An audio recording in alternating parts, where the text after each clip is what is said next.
My mother-in-law had asked me if I knew anything about being a man. My wife had wondered if I could survive on my own.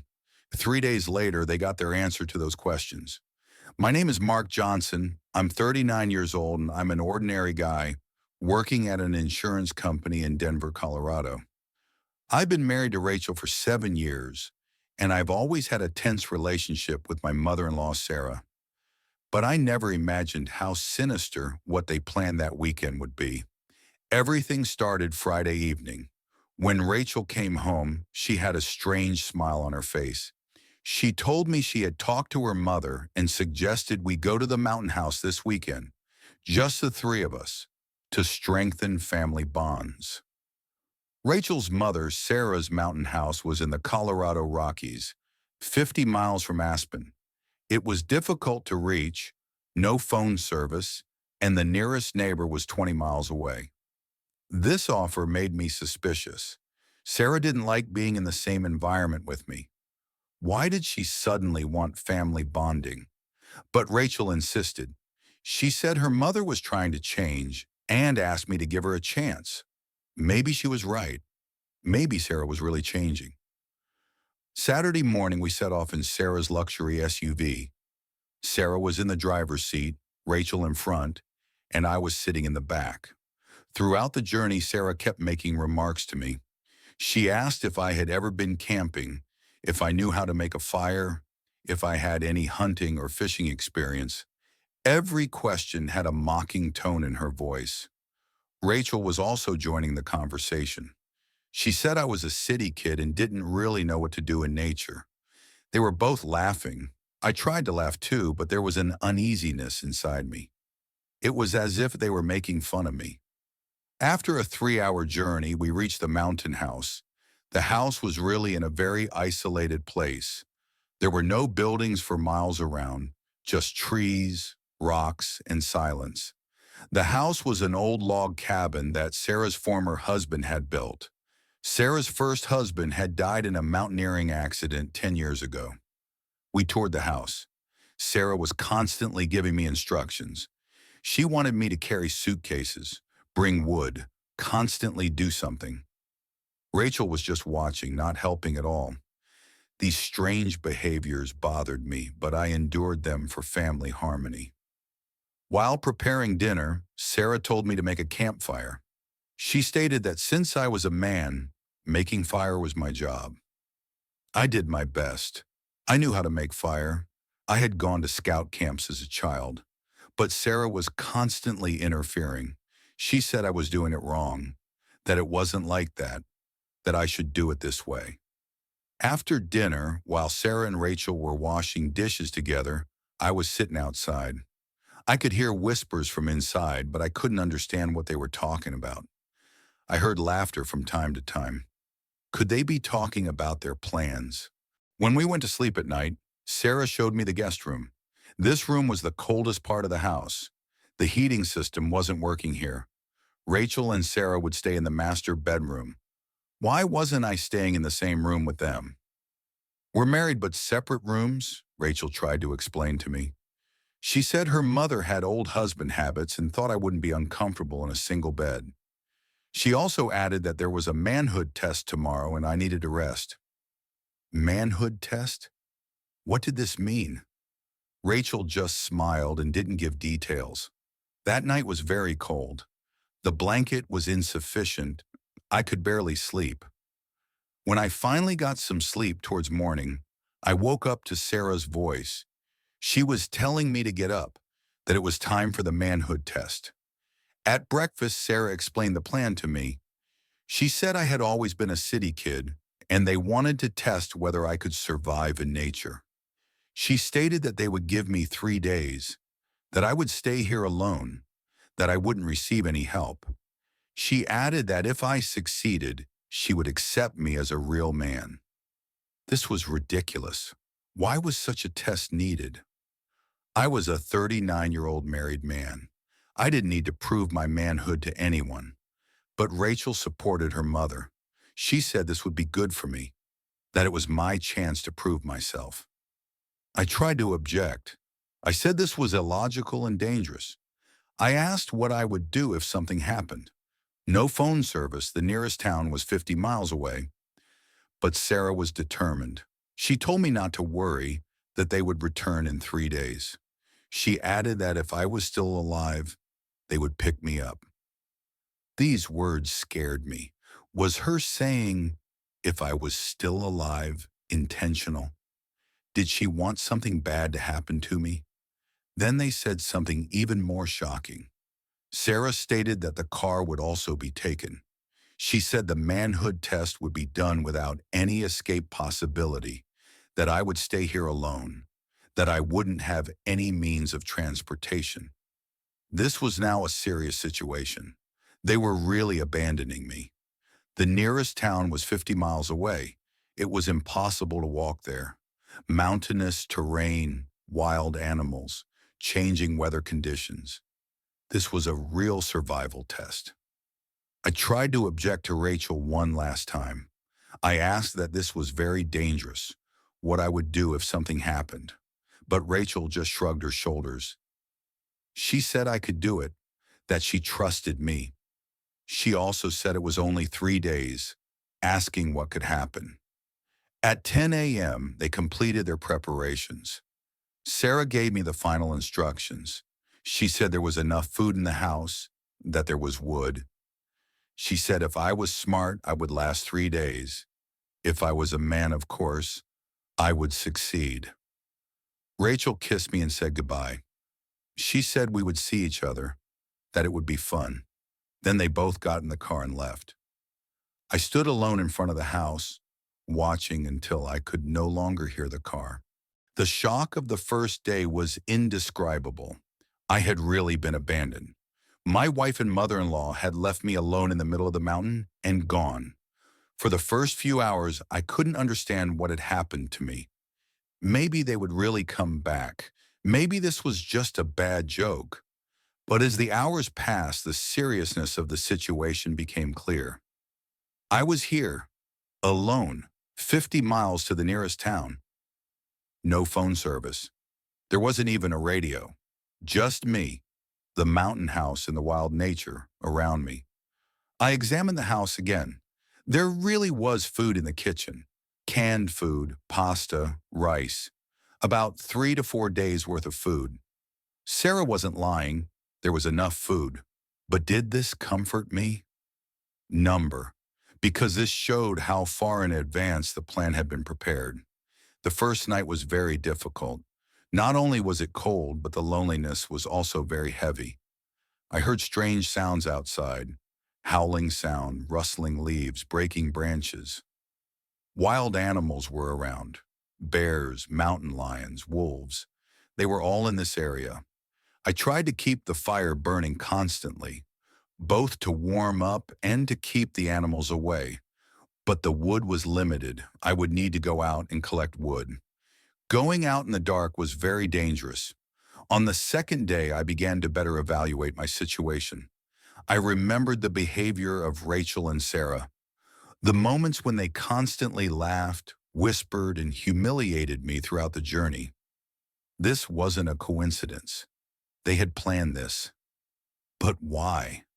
Why would my wife do such a thing to me? We had problems during our 7-year marriage, but they weren't this big.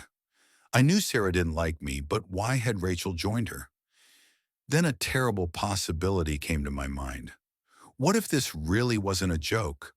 What if they weren't coming back? What if the purpose was to abandon me here to die? I would be found lost in the mountains, frozen or attacked by wild animals. Perfect murder. This thought made me paranoid, but at the same time it activated my survival instinct. I wasn't going to die. I was going to win this game. Rachel and Sarah thought I was dead, but they were wrong. On the third day, I was determined. I wasn't going to wait here. I decided to walk to town. 50 miles was very far, but not impossible. If I walk 15 to 20 miles a day, I could reach it in 3 days. But I needed to find direction. I searched Sarah's former husband's belongings. He was a mountaineer. There must be a compass or map. I found an old chest in the attic. Inside were maps, Compass, lighter, rope, knife. Perfect. There was also an old radio. The battery was dead, but maybe I could make it work. While trying to put new batteries in the radio, I discovered other interesting things in the house. Sarah's cell phone was forgotten in the charger. Strange. Why had she forgotten her phone? But even stranger, there were messages on the phone. When I opened the phone, I was shocked. There were dozens of messages between Rachel and Sarah, all about me, about their plans. This wasn't just a joke, it was much worse. From the messages, I learned that Rachel wanted to divorce me, but was looking for a way not to pay alimony. If I died in an accident, she would get all my insurance. I had a $500,000 life insurance policy. Sarah was also helping with this because she thought Rachel was unhappy, but the plan was even more sinister.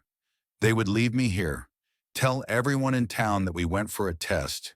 After 3 days, they would report to police that I was missing. I would have disappeared in the mountains. Search and rescue teams might find my body, might not. In any case, it would look like an accident. This discovery both scared and angered me. My wife of 7 years was trying to kill me. She was after my money. Sarah was helping too. They both thought I was weak, helpless, but they had made a big mistake. I had Sarah's phone. I had all their plans, all their conversations. This was evidence. Also, I wasn't dead. I was alive and very angry. That night I made my plan. I decided to walk to town. But first I would do some more research. What else was on Sarah's phone? Who else was involved in this plan? I discovered more messages on the phone. Rachel had messages with someone named David Anderson. Who was this David Anderson? When I read the messages, I understood. He was Rachel's secret lover. This was the real reason she wanted to leave me. She wanted to be with David, but didn't want to pay divorce alimony. In the messages, David was telling Rachel how they would eliminate me. He had suggested the mountain house plan. He had also convinced Sarah. David was an insurance broker. He knew every detail of the plan. This was now organized crime. 3 people were trying to kill me, but unlucky them, I was still alive, and I had all the evidence in my hands. On the morning of the 4th day, I set off. Using the map and compass, I found the road to town. I took food and water. I also took Sarah's phone. I was going to save my life with this phone. The hike was very difficult, mountainous terrain, steep rocks, dense forest. But I was determined. With every step, my anger increased.